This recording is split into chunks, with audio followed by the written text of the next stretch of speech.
welcome to this very special edition of WION Dispatch, coming to you live from the G20 venue here in New Delhi called the Bharat Mandapam.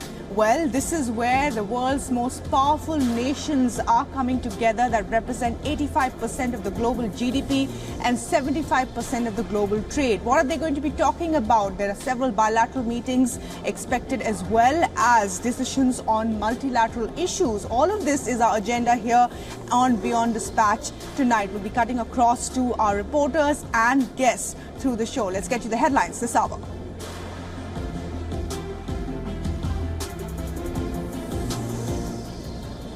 India's G20 Sherpa says the G20 leaders' communique is almost ready to be presented to those attending the weekend summit of the group, adding that the statement will be a voice of the global south and developing countries.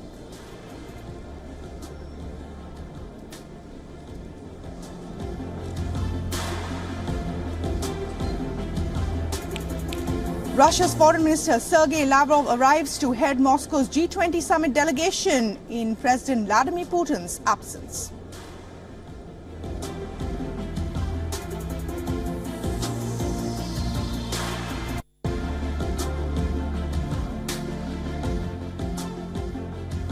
Modi ji and I are keen to see a comprehensive and ambitious trade deal concluded between our two countries. Both of us think that there is a good deal to be done. UK Prime Minister Rishi Sunak says that he and Indian Prime Minister Narendra Modi are keen to see a comprehensive and ambitious trade deal concluded between the two countries.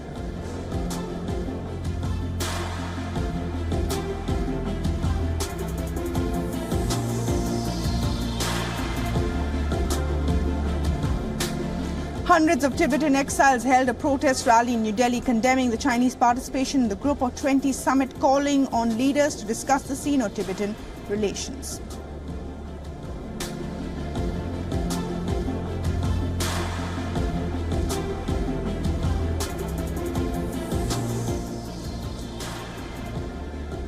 Hong Kong hit with record-breaking rainfall, its heaviest in over a century of records past.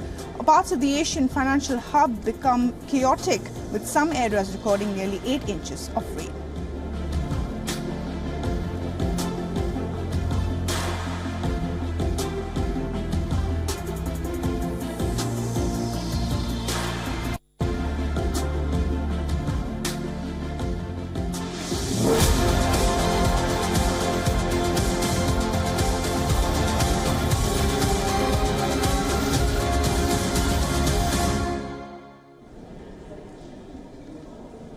Well, let's begin by telling you what's happening at the moment. Well, the U.S. President Joe Biden is likely to arrive in Delhi in just a few minutes from now. He'll be touching down at about 6:10 and we'll be having that bilateral meeting with Prime Minister Modi at about 7:35 p.m. We'll be waiting to watch for what comes out from that bilateral and important meeting between the two leaders. We know that the Russian Foreign Minister Sergei Lavrov has already arrived in New Delhi, as has the UK Prime Minister Rishi Sunak. And UK Prime Minister Rishi Sunak has landed in Delhi this afternoon. Before that, there was a press statement by his side, which has already set the tone of what the conversation will be as far as UK is concerned. It's going to be a focus on the Russia-Ukraine war. Some strong words there from the Prime Minister. Sunak arrived with his wife, Akshata Murthy. Sunak is expected to urge support for the Russian cause. And of course, apart from that, will hold bilateral discussions on the FTA movement. Both sides have not been able to reach a consensus on that. On the free trade agreement, there are differences on what should be included. The Indian side wants visa and immigration laws to be eased up. And the UK, of course, wants, trade barriers to be removed as well. We also know that the leaders from Japan, Africa Union, Bangladesh have also arrived for the G20 summit. Earlier today, the Italian Prime Minister Giorgia Meloni and the Argentine President Alberto Fernandez also arrived in New Delhi. Meanwhile, the United States Treasury Secretary Janet Yellen has said she will be focusing on building support to increase lending resources for the IMF.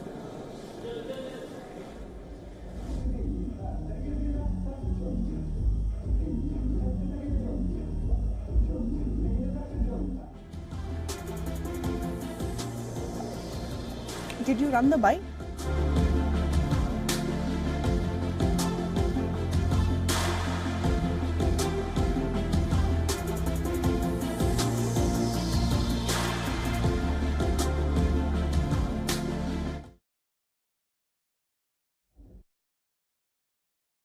This week also provides an opportunity to discuss debt relief. We continue to support efforts to provide predictable, orderly, and timely debt relief to countries, including under the Common Framework for Debt Treatment, where progress has been too slow.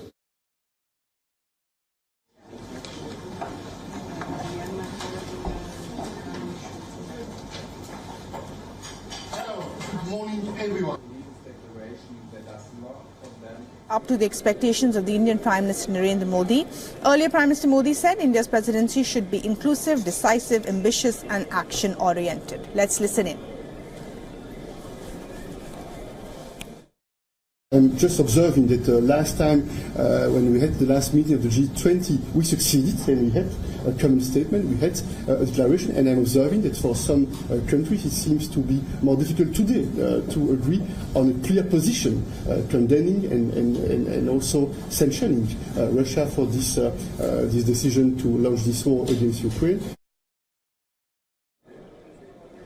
And as we said, Prime Minister Modi is scheduled to hold a string of bilaterals, 15 bilateral meetings through the weekend, out of which at least 3 of them are expected to take place today itself.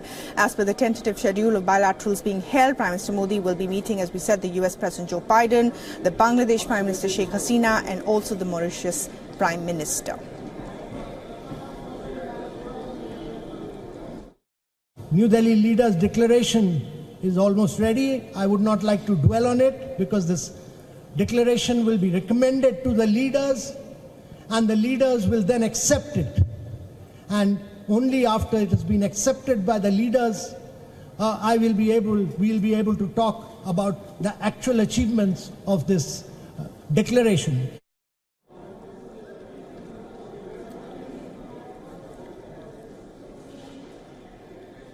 All right, so a lot slated there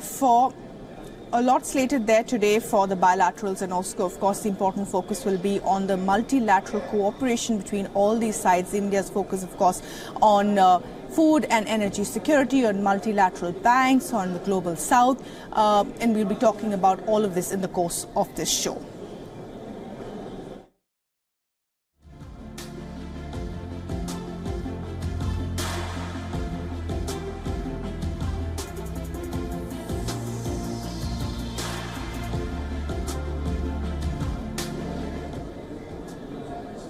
Right, we're now being joined by Dr. Shrikant Kondapalli, Dean of School of International Studies and Professor of China Studies at the Jawaharlal Nehru University, New Delhi. Dr. Shrikant Kondapalli, thanks very much indeed for joining us on the show today.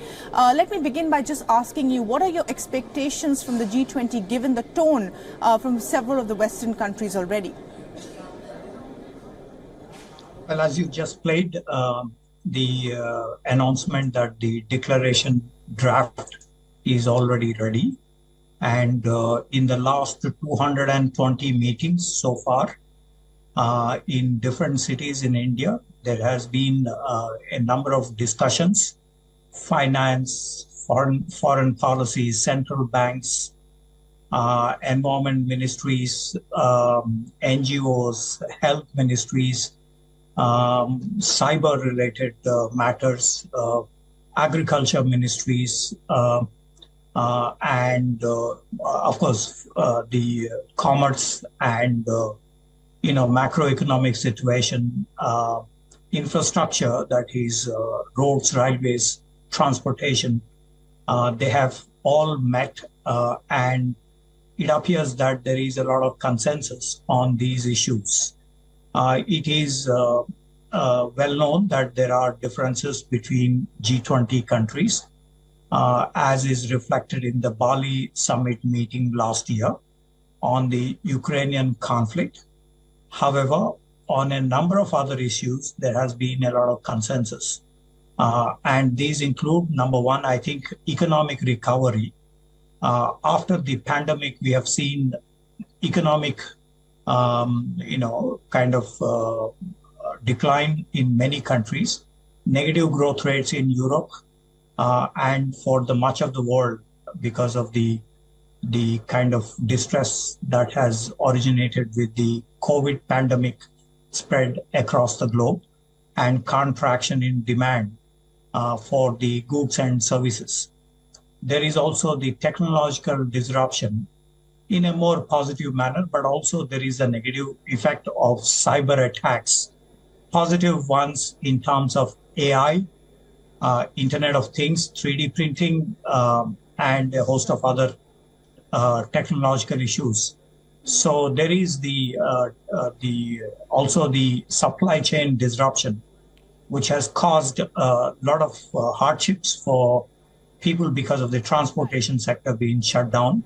And that resulted in Japan, Australia, India putting across the supply chain resilience initiative 2 years ago. And so these are some of the things that the G20 is likely to declare on the 9th. Right. Dr. Kondapalli, thanks very much. Stay with us. Now, we do want to talk about the focus, of course, being the U.S. India bilateral meeting that is likely to happen, this evening. And the president is likely to touch down very soon. The statements coming off, of course, from America are two-faceted. One, of course, on the issues that they will raise on the multilateral forum that is about, raising debt funding for the developing world, restructuring the multilateral banks, having enough funds to sort of wean away the developing world from the coercive policies of China, as America has said. On the bilateral front, of course, there's a lot to talk about between Prime Minister Modi and the U.S. President as well, whether it is the nuclear reactors, the jet engine deal, the drones, the Reaper drones, the issues of visa. All of this is likely to, of course, come up in that bilateral. I believe my colleague Jessica Stone from Voice of America is with us at the moment. And Jessica, much expectation as far as the bilateral is concerned. What are you picking up? Well, I'm coming to you from the Baha'i House of Worship, which is also better known as the Lotus Monument. And of course, there are still people coming to pray here, even though there's an utter lockdown throughout the city to really clear the way for all of those dignitaries to come in and create those meetings. As you rightly point out, President Biden due to touch down within the hour here at Indira Gandhi Airport and pretty much straight away go into a bilateral meeting with Prime Minister Modi. They are expected to move the ball forward, so to speak, on that GE engine deal. Just about a week ago, the U.S. Congress passed the hurdle of having to approve that engine deal. Of course, there's a lot of export controls around sharing that type of technology. GE will work with Hindustan Aeronautics Limited, of course, to produce those engines for the Indian Air Force in India. That's a first of its kind deal. It was in the MOU status during the June state visit. It's now moved forward to having the U.S. Congress approval, and it still has a few more steps to go, but they will be sure to discuss that and move that ball forward. You mentioned the drone deal. That's also under discussion. And we've really, up until this visit, seen a steady drumbeat of movement on trade.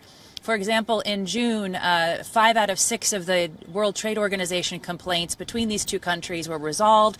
They're expected to resolve the final one here in India during the talks and make some announcements in that regard. And that's really key because, of course, the U.S. is looking not only for a defense partnership with India, which India may be reticent to have, but a business and economic relationship and deepening that, particularly around critical minerals and U.S. companies having the ability now to invest in semiconductor manufacturing and other quantum computing type of work. That's a key way that these two countries are countering China in the economic space because, of course, the semiconductor manufacturing space is highly regulated now by the U.S. government in terms of access to the production machines. And so this is a piece of the conversation where these two countries are drawing closer together as well. Better be? Very important points, Jessica, you're making there about the bilateral discussion between these two countries, but also on the multilateral level. The focus has always been for the U.S. at the G20 of how to corner, in a sense, Russia and China. There'll be talks about supply chain resilience. There'll be talk about debt restructuring, and of course, the elephant in the room, the joint communique to add Russia's invasion, as it were, of UK and the repercussions of that as well. Yeah, of course, this is a giant sticking point, right? It was a giant sticking point in Bali, where in the 11th hour they came up with language that most of the countries of the G20 strongly condemn the invasion of Ukraine and acknowledge the economic impacts of that invasion on the rest of the world. Well, look, the Russians have signaled very clearly that they're not going to agree to that type of language again. And they've signaled very clearly further than that, that if in fact they are to sign on to an ultimate communique, it needs to acknowledge their position on Kyiv. And so that really leaves Prime Minister Modi and the G20 Sherpa in India in a very challenging position to come up with language that can be agreed upon by these world powers. It obviously represents a huge division in the G20, and coming up with that communique in some ways is not only a reflection on India, who of course does not want to be the first host country not to be able to provide a joint communique at the end of these meetings, but also you know, India has been seeing itself as a bridge builder between and a solution finder with respect to the U.S.-China relationship and the divisions within the G20 bloc. The G20, in some ways, is on trial here, right? As a group of countries and economic framework as to whether it can be effective. And the Americans are coming into India knowing that full well, that in order to make sure that that they communicate that the G20 still has relevance to the global economy, that they do need to come up with a joint communique that acknowledges the economic advancements that happen during these meetings, but also the security advancements. And so they're going to be working on that very closely over the next months, hours, if you will. One other thing I want to point out is Jake Sullivan, the National Security Advisor, did a press conference with reporters during the flight over here, in which he said it's not just Ukraine that's a divisive issue. It's also climate change. You, of course, have a divide in G20 economies between the more developed economies, the more industrialized economies that have polluted for far longer, those that are heavily energy, that are big energy explorers like Saudi Arabia, that are holding back on reducing their emissions, whereas the developing world, particularly India and China, want to see historic emissions come into play and don't want to have to reduce their emissions as much as the historic polluters, particularly those in Europe and the United States. So that'll be a key division to watch to see what kind of language the Sherpas can come up with on that score as well. Yes, climate support remains a very divisive issue as well. Jessica, I want you to stay with us. We're going to be cutting across live to the visuals of Joe Biden as they come in. But I also want to, focus on UK. The Prime Minister of UK, Rishi Sunak, touched down this afternoon, and just before that, there was a statement that came out that detailed what UK is going to talk about as far as the Russia war is concerned. The strong words there from Rishi Sunak talking about, Russia's invasion that had cost 11 million people food security, and that how Russia should be accountable for that. There are, of course, also divisions between India and the UK on the free trade agreement talks regarding that. Have not been formalized. They were supposed to be formalized last Diwali, but we've gone from one meeting to the other without formalizing of those FTA agreements as well. And we'll be discussing all of that with our London correspondent Julia Chapman, who's joining us live. And Julia, two things really stood out there with that statement coming just, an hour before Rishi Sunak stepped down, touched down in India. He made it clear that Russia is going to be a focus for the UK, and there will be accountability asked for in the joint communique as far as the UK is concerned. Julia. That is certainly the message that Rishi Sunak is trying to send, a firm one in the face of what the UK government considers to be a year and a half of Russian aggression since it started its full-scale invasion of Ukraine. The UK has, of course, introduced a number of sanctions against Russian institutions, Russian individuals as well. But it also has been extending quite a lot of support militarily to Ukraine. It has been one of the biggest backers in aid. And so this is an important issue for the Prime Minister, one that he will be raising repeatedly throughout the G20 summit. Of course, as we know, there is a lot of discord between members on this kind of language that is being used. But the British government very keen to show that it is not backing down. It will be resolute.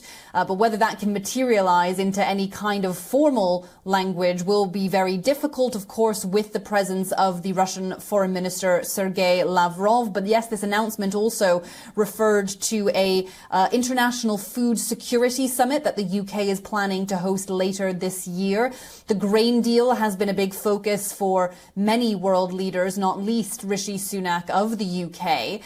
Russia pulling out of that deal, of course, has led to widespread warnings about global hunger, meaning that it was much more difficult for Ukraine to export its grain. Russia, of course, wants to see more of its own exports as a result of that deal falling apart. But lots of complicated things for leaders to be talking about. Other issues close to the heart of the British Prime Minister include artificial intelligence, regulation of that sphere, which it's hoping that the UK will take a leading role in, and of course climate change, although Rishi Sunak has himself been accused of not going anywhere near far enough to achieve the country's net zero goals. Julia, we just want to hear what the British Prime Minister said about the trade negotiations, and we'll come back to you for a short live report, and then we'll be slipping into a break briefly after. Well, both Modi ji and I are keen to see a comprehensive and ambitious trade deal concluded between our two countries. Both of us think that there is a good deal to be done, but trade deals always take time. They need to work for both countries, and although we've made enormous progress, there is still hard work to go, and that's what we need to keep going through. The G20 is not the forum for those discussions. Of course, I will touch on that with Prime Minister Modi, but the teams are working very hard. But as I said, there's hard work to go, but we will keep working through it. But I think there is an enormous opportunity for both India and the UK to strengthen our economic cooperation, which will bring real benefits to our citizens in both countries. Well, there's certainly a lot to talk about. Lots of opportunities, as Rishi Sunak said, to iron out differences and talk about trade. Julia, we'll have to leave it at that for the moment. We'll keep coming back to you for more. Jessica, we're going to slip into a short break, but we will also continue our coverage, as we know that President Biden is likely to come anytime now, so our continued coverage remains. But there are lots of talking points other than UK and US. Of course, China is not here. The Chinese president is not here, but he's being represented by the Premier Li Qiang. What are the expectations on that side? What are the differences between India? There have been several bottlenecks in those negotiations and talks between the two sides since the Galwan Valley clashes of the 2020. There have been several rounds of talks at the corps commander level. There have been meets between the NSA and the Chinese diplomat Wang Yi. Has it really materialized into anything? All of those are our discussion points here on WION Dispatch. We're slipping into a short break, a lot more on the other side. Stay with us.